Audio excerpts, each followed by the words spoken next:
Halo semuanya, Live House Indonesia dimanapun Anda berada, di Bandung, di Bali, Jakarta, Surabaya, ya, dan semua kota yang ada di Indonesia, bahkan sampai ke pelosok.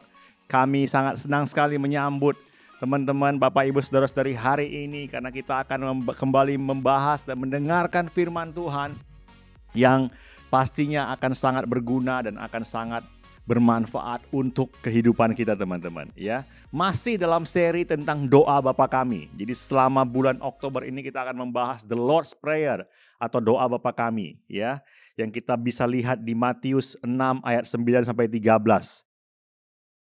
Saya bacakan aja, ya. Karena itu berdoalah demikian, Bapa kami yang di surga, dikuduskanlah namamu, datanglah kerajaanmu, jadilah kehendakmu di bumi seperti di sorga. Berikanlah kami pada hari ini makanan kami yang secukupnya, dan ampunilah kami akan kesalahan kami, seperti kami juga mengampuni orang yang bersalah kepada kami. Jadi ini doa yang sangat sederhana, sangat simple, tapi sebenarnya powerful banget Bapak Ibu teman-teman, dan kita bisa jadikan ini sebagai panduan atau model dari doa kita sehari-hari, ya. Dan seperti minggu kemarin kita akan tonton satu video singkat, ya, dari Kenny the Koala yang akan menyanyikan lagu doa Bapa Kami dalam bahasa Inggris. Mungkin modelnya ini agak sedikit cocok untuk sekolah minggu atau anak-anak, tapi mari kita nikmati sama-sama. Mungkin bisa membantu kita untuk lebih menghafal lagi kata-kata dari doa Bapa Kami. Ya, kita coba tonton lagu berikut ini. Silakan.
Oke, gimana Bapak Ibu teman-teman, ya, seru banget lagunya, ya. Kita mungkin bisa sambil goyang-goyang sambil menyanyikan atau mendoakan doa Bapa Kami ini, ya.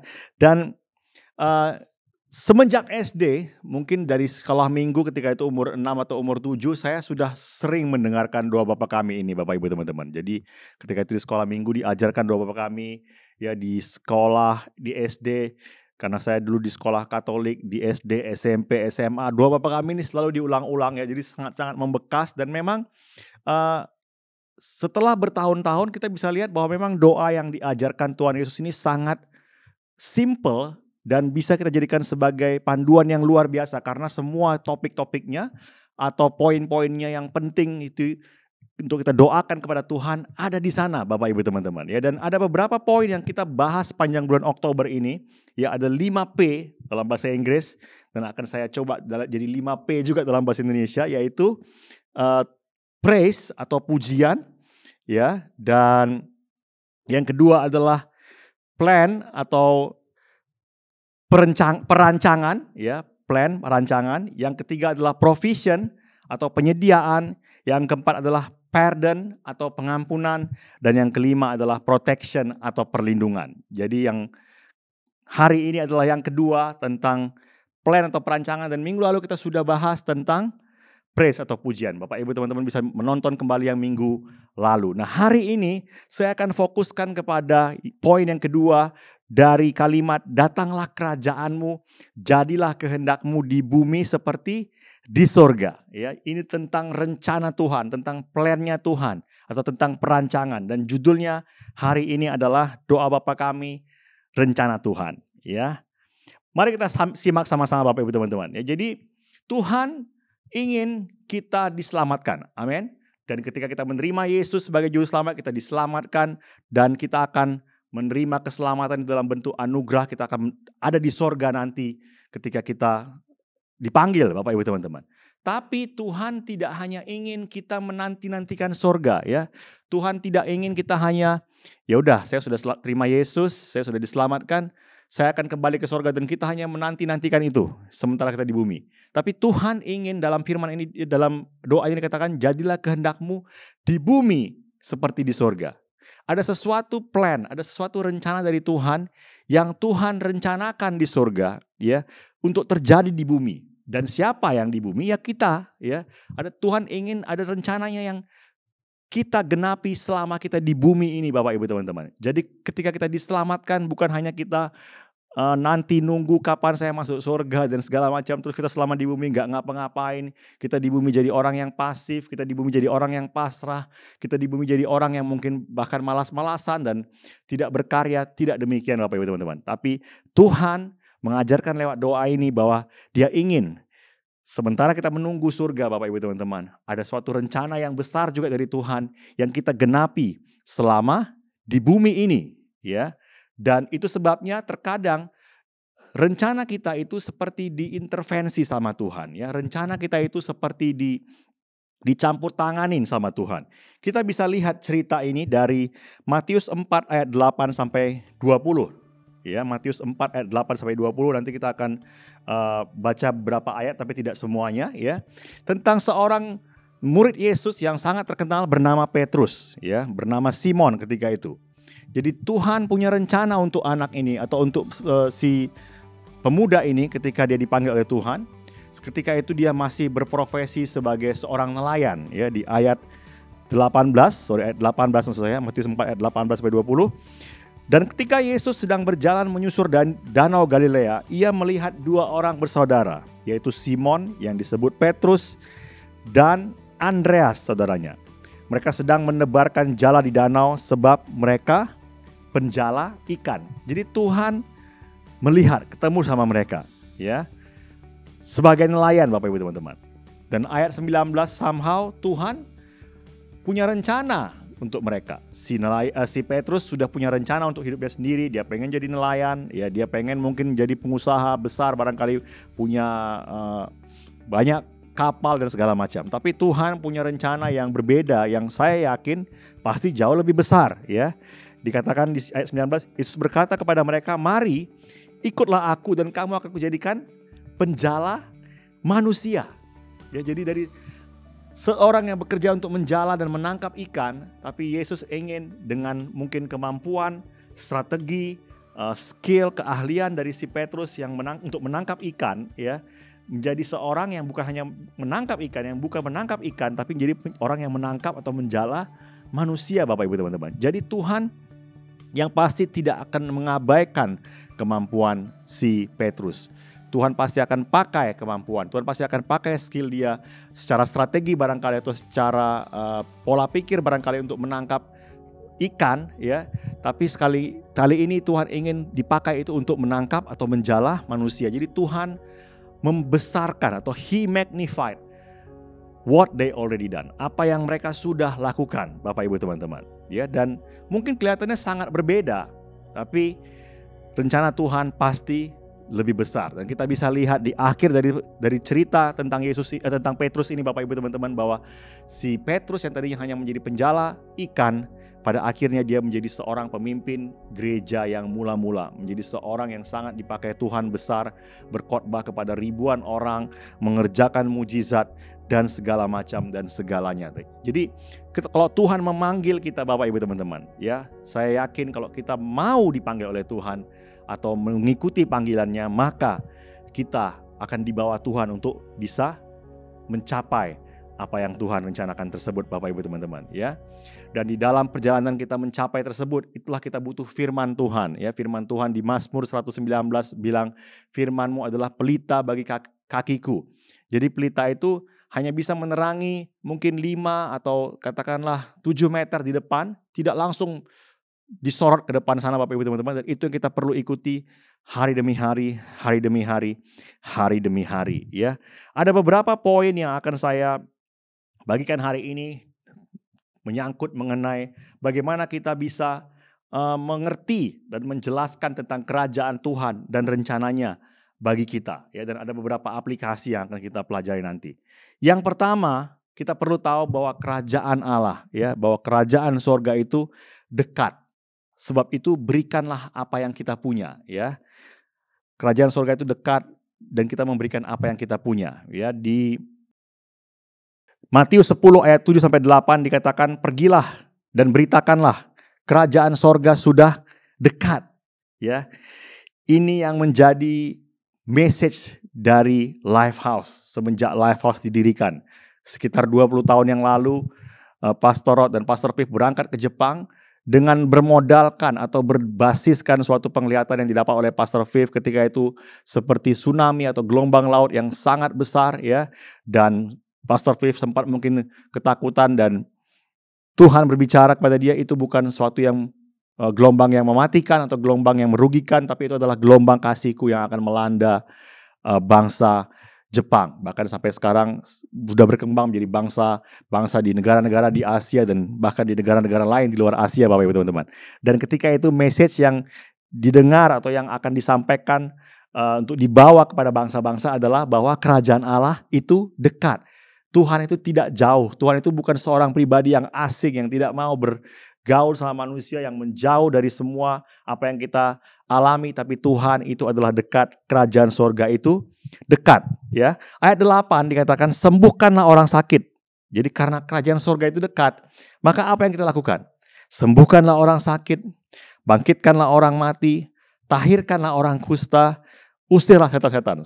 Kita membawa kuasa Tuhan, amin. Kita membawa penghiburan, kita membawa kemerdekaan, kita membawa kelepasan dari Tuhan, Bapak Ibu teman-teman, ya. Nah, perhatikan ayat yang sangat atau kalimat yang sangat penting ini. Kamu telah memperolehnya dengan cuma-cuma, karena itu berikanlah pula dengan cuma-cuma, ya. Jadi kita sudah mendapatkan semuanya, kebaikan Tuhan tersebut, termasuk skill kita, termasuk gift kita atau karunia kita atau talenta kita dengan cuma-cuma. Dan katanya berikanlah itu dengan cuma-cuma, Bapak Ibu teman-teman, ya. Kita bisa lihat ada begitu banyak dream team di Lifehouse sekarang yang bekerja secara sukarela, secara volunteer, ya. Ada orang-orang yang di bagian, katakanlah misalnya di bagian video editing atau di bagian graphic design atau di bagian administrasi dan segala macam, ya. Sebagian besar dari mereka memang ada yang menjadi staff, ada yang menjadi intern dan segala macam. Tapi sebenarnya semua hati kita adalah kita memberikannya dengan cuma-cuma, ya. Kita memberikannya dengan gratis kepada orang-orang. Itu sebabnya ada kursus gratis Blaze, ya. Para guru yang ada sekitar 20-an sekarang mereka mengajar dengan cuma-cuma. Karena apa? Karena kita percaya bahwa lewat kita punya pelayanan ini dengan yang cuma-cuma ini, kita sebenarnya sedang membawa kerajaan Allah menjadi dekat kepada orang-orang yang kita layani.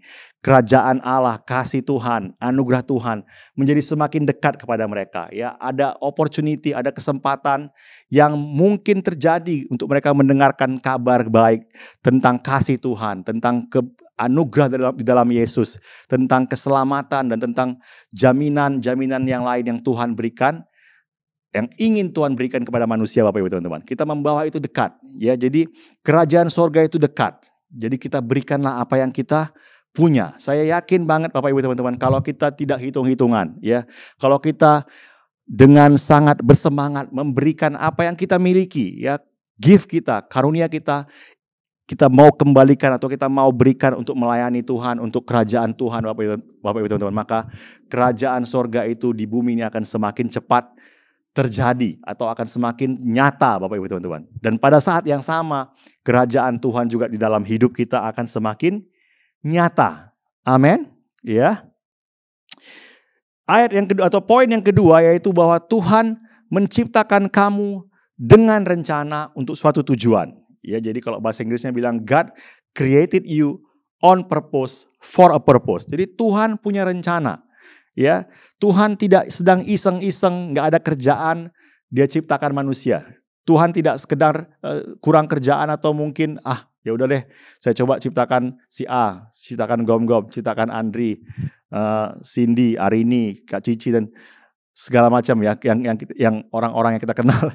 Dan tidak demikian Bapak Ibu teman-teman, tapi Tuhan punya rencana untuk setiap kita. Tuhan bahkan di dalam Yeremia 29 ayat 11 katakan seperti ini. Ya, Yeremia 29 ayat yang ke-11 katakan, sebab aku ini mengetahui rancangan-rancangan apa yang ada padaku mengenai kamu. Demikianlah firman Tuhan, yaitu rancangan damai sejahtera dan bukan rancangan kecelakaan, untuk memberikan kepadamu hari depan yang penuh dengan harapan. Ya, samalah seperti kita misalnya, kalau kita mungkin di rumah, kita ke dapur, kita pengen masak Indomie, atau kita pengen masak telur dadar, katakan Bapak Ibu teman-teman. Saya pikir sangat jarang kita bilang, kamu ngapain? Saya mau masak telur, saya mau masak Indomie. Dan kita bilang, ditanyakan misalnya untuk apa? Ya, untuk saya buang setelah itu. Ya, atau untuk, nggak tahu ya, saya bayangnya nanti di kuali, nggak saya apa-apain. Ya. Hal yang sederhana aja kita masak telur, atau kita masak Indomie Bapak Ibu teman-teman. Kita punya rencana, ya mungkin saya pengen makan sendiri, atau saya pengen kasih mungkin ke tamu saya pengen kasih mungkin ke anak saya dan segala macam. Kita punya rencana terhadap hal-hal simple yang kita bikin Bapak Ibu teman-teman. Ya, apalagi ketika Tuhan menciptakan kita, manusia yang sedemikian kompleks, yang sedemikian luar biasa ini Bapak Ibu teman-teman. Tidak mungkin ketika Tuhan menciptakan kita dengan sedemikian awesome-nya, tapi Tuhan tidak punya rencana Bapak Ibu teman-teman. Tuhan pasti punya rencana. Tuhan pasti punya tujuan bagi hidup kita. Dan firman Tuhan tadi katakan, itu bukan tujuan yang penuh dengan kecelakaan, tapi tujuan yang penuh dengan harapan, bahkan penuh dengan damai sejahtera Bapak Ibu teman-teman. Ya. Dan mungkin pertanyaan kita adalah, bagaimana dong caranya Bang? Supaya saya tahu, supaya saya bisa mengerti apa yang menjadi tujuan Tuhan tersebut. Nah, baca di ayat selanjutnya Bapak Ibu teman-teman. Di ayat ke-12 dikatakan, apabila kamu berseru dan datang untuk berdoa kepadaku, maka aku akan mendengarkan kamu. Ya, ayat 13, apabila kamu mencari aku, kamu akan menemukan aku apabila kamu menanyakan aku dengan segenap hati. Ya. Jadi kuncinya adalah kita berseru, datang kepada Tuhan, berdoa, mencari Tuhan, menemukan Tuhan. Intinya adalah kita mendekat kepada Tuhan. Intinya adalah kita mencoba kita nempel kepada Tuhan, Bapak Ibu teman-teman. Dia punya rencana, tapi dia tidak akan memaksakan rencana kita. Ya, atau rencana dia kepada kita. Dia tidak memforce itu Bapak Ibu, tapi dia pengen kita dengan suka rela atau dengan hati yang terbuka, Tuhan aku ingin rencanamu terjadi dalam kehidupanku. Ya, samalah seperti misalnya kalau kita pengen dekat sama katakanlah sama pejabat barangkali, atau pengen dekat sama seorang yang berpengaruh, mungkin punya banyak kekayaan dan segala macam, kita akan coba ya coba nempel sama dia. Kalau bisa punya akses, mungkin dapat HP-nya, ya dapat WA-nya barangkali. Dan mungkin setelah kita WA-WA-an, kita mungkin tanya, boleh nggak saya ketemu, mungkin kita ngopi bareng, atau kita mungkin boleh nggak saya berkunjung ke rumahmu, kita cerita-cerita dan ngobrol-ngobrol. Kita pengen dekat dengan orang yang kita dapatkan rencananya. Ya, yang kita mungkin bisa akses atau dapat akses yang berguna untuk kehidupan kita Bapak Ibu teman-teman. Nah, kenapa kita nggak lakukan hal yang sama dengan Tuhan? Amin. Dia punya rencana yang sangat luar biasa, dia punya rencana yang sangat besar Bapak Ibu teman-teman. Dan Tuhan bukan hanya sekedar punya rencana, tapi juga dia punya sumber daya, dia punya resource, dia punya berkat-berkat yang luar biasa yang bisa dia curahkan, limpahkan ke dalam kehidupan kita. Kenapa kita nggak mencoba mendekat kepada pribadi Tuhan tersebut, kepada beliau, istilahnya, kepada Tuhan teman-teman, supaya rencana tersebut kita tahu, dan bukan hanya sekedar tahu, kita bisa ikuti, kita kuat mengikuti Bapak Ibu teman-teman, dan kita bisa bahkan mewujudkan rencana Tuhan tersebut. Ya, jadi Tuhan bukan dia tidak mau beritahukan kita rencananya. Tuhan sangat mau Bapak Ibu teman-teman, tapi kita perlu menunjukkan bahwa saya pengen Tuhan ketemu dengan rencanamu. Saya pengen Tuhan dapatkan rencanamu. Dan bahkan saya pengen Tuhan, Engkau membawa aku untuk bisa mewujudkannya, ya. Ketika kita dapatkan visi dari Tuhan atau vision, ya, maka katanya akan ada provision di sana. Akan ada penyediaan di sana. Nanti kita akan bahas minggu depan memang tentang provision, tapi bahwa kita pengen, Tuhan, aku ingin mengikuti rencanamu. Ada satu cerita yang sangat menarik, ya, di abad ke-19 akhir tentang seorang pemuda, ya. Ketika itu dia pemuda ini ayahnya adalah seorang pelayan Tuhan, seorang pastor, ya, seorang pastor, dan tapi dia pengen masuk ke sekolah yang bergengsi di Amerika ketika itu, ya, namanya Yale University, ya, sangat terkenal sampai sekarang bahkan. Tapi sebelum dia masuk ke kampus tersebut, karena suatu peristiwa terpaksa harapannya sirna untuk bisa menjadi mahasiswa di sana. Kenapa? Karena ketika itu dia masih SMA, ada temannya bermain hoki, dia mungkin ada ikutin ekstrakurikuler hoki di sekolahnya barangkali. Ada temannya yang pukul kepalanya dia dengan tongkat hoki. Mungkin Bapak Ibu teman-teman pernah lihat tongkat hoki yang agak besar dan keras, ya. Dipukul ke kepalanya, ke wajahnya, dan katanya giginya semua rontok. Giginya rontok. Ada gigi saya sedikit satu di sebelah kiri rontok, tapi bukan gara-gara hoki, ya. Nggak nyambung. Anyway, ya, kita bisa lihat bahwa sebenarnya, atau akhirnya si pria ini pupus harapannya karena nggak hanya sekedar giginya rontok, tapi dia menjadi agak sakit-sakitan dan segala macam, ya. Akhirnya terpaksa dia tinggal di rumah saja. Ya, dia tidak bisa masuk ke kampusnya mungkin karena tidak memenuhi persyaratan dan segala macam. Dia tinggal di kamarnya dan sehari-hari dia hanya merenung. Mungkin dia sempat ngapain saya. Tapi dia melihat ke langit dan setiap hari yang sering dia lihat adalah burung yang terbang. Ya, ada burung berterbangan dan dia perhatikan kenapa ya burung bisa terbang dan segala macam. Singkat cerita dia ingin akhirnya mewujudkan suatu usaha supaya manusia juga bisa terbang sama seperti burung. Singkat cerita dia akhirnya, kalau Bapak Ibu teman-teman tahu, yang seorang yang bernama Wilbur Wright, ya, bersama dengan saudaranya Wilbur dan Orville Wright, mereka membuat prototipe pertama pesawat terbang, Bapak Ibu teman-teman. Dan sampai akhirnya dikembangkan sampai saat ini akhirnya kita bisa menggunakan pesawat terbang untuk kemana-mana, ya, untuk bepergian mungkin ke Jepang, ke Jakarta dan segala macam, ya. Dari cerita yang bahkan kita bisa bilang sangat mengenaskan. Dari cerita seseorang yang dipukul kepalanya, wajahnya sampai rontok, ya, tapi karena peristiwa tersebutlah maka pada akhirnya singkat cerita pesawat bisa terwujud, Bapak Ibu teman-teman. Dan saat ini pesawat digunakan untuk banyak hal, ya. Dan saya mau bilang Bapak Ibu teman-teman bahwa sementara kita bilang saya pengen mendekat sama Tuhan, maka dia bisa mewujudkan rencananya dalam kehidupan kita. Si Wilbur Wright ini ketika itu kadang-kadang mereka mungkin mau test flight mungkin karena sudah lancar semua yang mereka rencanakan dan mungkin cuaca cerah dan segala macam. Tapi kalau ketika itu hari Minggu, ya, dan dia bilang, aduh sekarang hari Minggu, kita harus hari beribadah kepada Tuhan, maka kita tunda dulu, kita punya test flight ini kita tunda ke hari Senin. Dan itu terjadi beberapa kali. Ada ceritanya Bapak Ibu teman. Ini kisah nyata, dia sangat mengutamakan Tuhan, ya. Sementara dia merencanakan hal-hal yang dia inginkan, tapi dia tetap mengutamakan Tuhan, dan pada akhirnya rencana yang luar biasa bahkan terjadi lebih besar daripada yang dia bayangkan sebelumnya. Amin, ya. Andai kata dia tidak pernah dipukul mungkin giginya, mungkin kita sekarang nggak kenal yang namanya pesawat terbang. Katakan demikian Bapak Ibu teman. Ya, jadi Roma 8 ayat 28 bahkan katakan seperti ini, kita tahu sekarang bahwa Allah turut bekerja dalam segala sesuatu untuk mendatangkan kebaikan bagi mereka yang mengasihi Dia, yaitu bagi mereka yang terpanggil sesuai dengan rencana Allah, ya. Tahun 2020, tahun 2021 ini mungkin tahun yang sangat hit hard, yang sangat menyakitkan buat beberapa atau bahkan mungkin sebagian besar dari antara kita, ya, karena mungkin ada begitu banyak hal-hal yang tidak nyaman. Tapi kalau kita mau lihat dari kacamata yang lain, Bapak Ibu teman-teman, ketika tahun 2020, tahun 2021 inilah kita di Lifehouse Bali ini semakin mengerti potensi kita. Amin.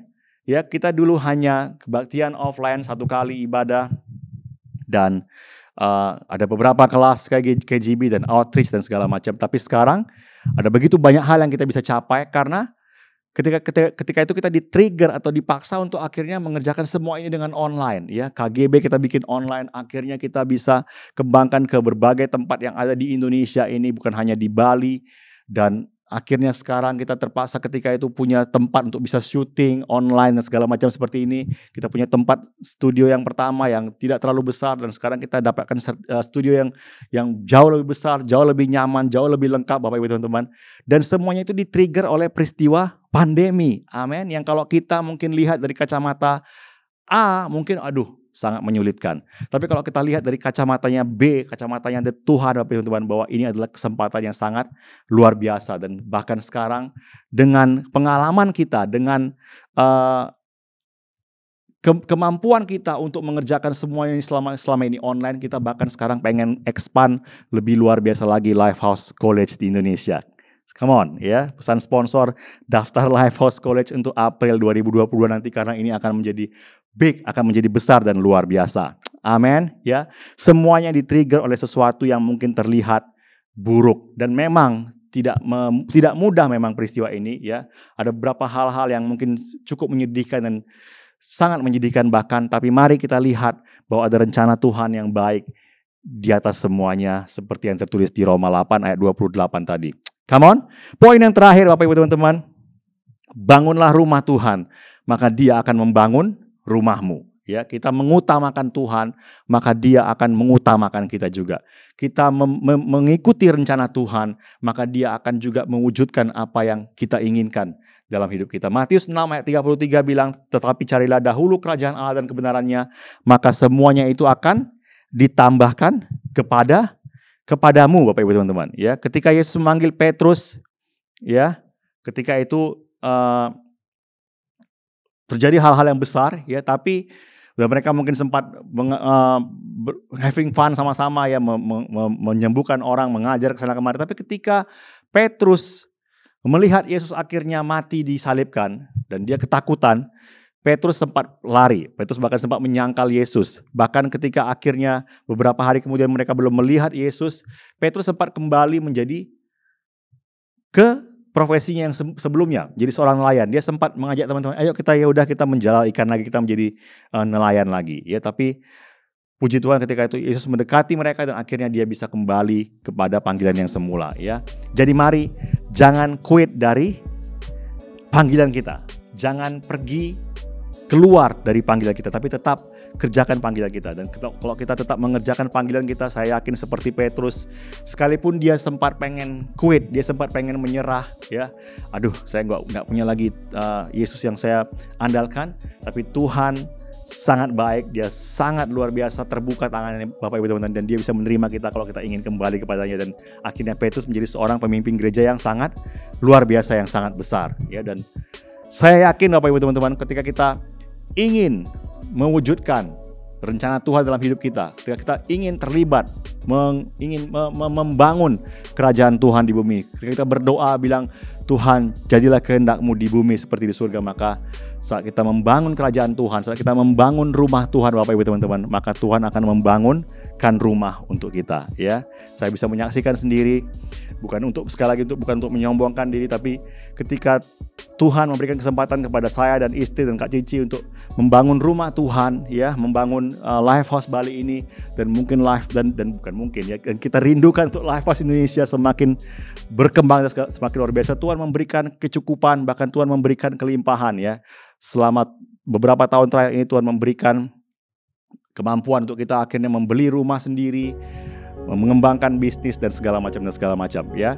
Dan Tuhan pakai talenta kita memang, ya. Tuhan pakai kita punya skill yang Tuhan juga berikan gratis sama kita. Amin, ya. Yang pasti yang kita perlu lakukan adalah kita bilang sama Tuhan, Tuhan, aku ingin mengikuti rencana-Mu, ya Tuhan. Aku ingin membangun kerajaan-Mu bersama-sama, ya Tuhan. Dan aku yakin bahwa Tuhan akan mencukupkan apa yang aku perlukan, bahkan lebih daripada yang aku bayangkan. Amin teman-teman. Jadi mari bersemangat, ya. Doakan doa yang menjadi bagian dari doa Bapa kami, datanglah kerajaan-Mu, ya Tuhan. di Bali, datanglah kerajaan-Mu ya Tuhan, di Bandung, datanglah kerajaan-Mu ya Tuhan, di Indonesia, dan jadilah kehendak-Mu di bumi, di dalam hidupku, seperti di surga, seperti apa yang sudah Engkau rancangkan di surga sana. Percaya bahwa hari ini Bapak Ibu teman-teman diberkati dan memiliki doa yang sama, dan mari kita berdoa setelah ini supaya hal tersebut terjadi dalam kehidupan kita. Come on, aku berdoa ya Tuhan buat setiap kami untuk membuka hati kepada Tuhan ya Tuhan, dan berdoa hal yang sama. Kami katakan, Tuhan datanglah kerajaan-Mu dan jadilah kehendak-Mu ya Tuhan, di bumi, di dalam hidupku, di dalam kotaku ya Tuhan, di dalam Indonesia ini ya Tuhan, sama seperti di surga, sama seperti apa yang sudah Engkau rancangkan ya Tuhan. Kami mau melihat lewat kehidupan kami ya Tuhan, kerajaan-Mu dibangun ya Tuhan. Kami mau ya Tuhan, pakai kami ya Tuhan, pakai talenta kami, pakai kemampuan kami ya Tuhan, untuk kerajaan-Mu semakin diperlebar, kerajaan-Mu semakin diperbesar ya Tuhan. Dan kami percaya bahwa saat kami membangun rumah-Mu ya Tuhan, maka Engkau juga akan membangunkan rumah untuk kami ya Tuhan. Terima kasih, dalam nama Yesus kami berdoa, amin ya. Dan berikutnya saya mau berdoa untuk teman-teman ya. Tadi kita ceritakan tentang Yesus yang sangat luar biasa, yang bersama-sama dengan murid-muridnya dia mewujudkan sesuatu yang besar di bumi ini Bapak Ibu teman-teman. Dan Tuhan Yesus juga pernah mengerjakan sesuatu yang sangat besar, yaitu mati di kayu salib 2000 tahun yang lalu. Bapak Ibu teman-teman, Dia adalah Tuhan yang dari surga datang ke bumi ini, mati bagi kita bukan karena kesalahannya, tapi karena semua kesalahan kita, pemberontakan kita ditimpakan kepada Dia. Ya, dan Dia akhirnya harus mati tergantung di kayu salib, dikuburkan, tapi Dia bangkit kembali pada hari yang ketiga. Bahkan Dia naik ke sorga. Dia menyatakan keselamatan dan kekuasaannya, dan Dia menyediakan bagi kita rumah di sorga. Bahkan seperti firman Tuhan hari ini, Dia ingin menyertai kita untuk mewujudkan rencananya bagi kehidupan kita selama di bumi. Jadi kalau engkau ingin menerima anugerah tersebut, ya, keselamatan, pengampunan, sorga, dan hal-hal yang besar lainnya dari Tuhan dalam kehidupanmu, engkau bisa menerimanya siang ini juga. Siapapun engkau, apapun masa lalumu, ya, baik atau buruk, tidak peduli ya, apapun agamamu dan sukumu, juga tidak masalah Bapak Ibu teman-teman. Ini terbuka buat semua kita yang ingin menerima Yesus sebagai Tuhan dan Juru Selamat, menerima anugerahnya. Kalau engkau mau, siang hari ini mari kita berdoa bersama-sama. Ucapkan doa yang saya ucapkan ini atau yang tertulis di layar Bapak Ibu teman-teman, dengan hati yang terbuka kepada Yesus. Mau? Come on, kita berdoa bersama-sama. Katakan, Yesus yang terkasih, aku percaya kepadamu. Terima kasih telah mengampuniku. Datanglah dalam hidupku dan aku akan mengikut Engkau. Amin. Awesome teman-teman semuanya ya. Terima kasih sudah menonton atau menyaksikan, mengikuti message hari ini. Dan buat teman-teman yang tadi berdoa ingin menerima Yesus sebagai Tuhan dan Juru Selamat dalam kehidupanmu, kami ajak engkau untuk mengisi form yang ada tertulis di sini ya, mylifehouse.com/jesus. Untuk nanti kami, para leader, kami bisa mengontak engkau. Dan kita ingin mengajak teman-teman untuk mengenal pribadi Yesus, untuk mengenal rencana-rencananya lebih lagi dalam kehidupan kita ya. Semoga teman-teman diberkati dengan firman Tuhan hari ini. Mari tetap ikuti rencana Tuhan dalam kehidupanmu. Tetap bersemangat, dan saya yakin ada rencana yang besar yang Tuhan sediakan buat engkau. Rancangan yang penuh dengan damai sejahtera. Amin teman-teman. Sampai jumpa kembali minggu depan. God bless you.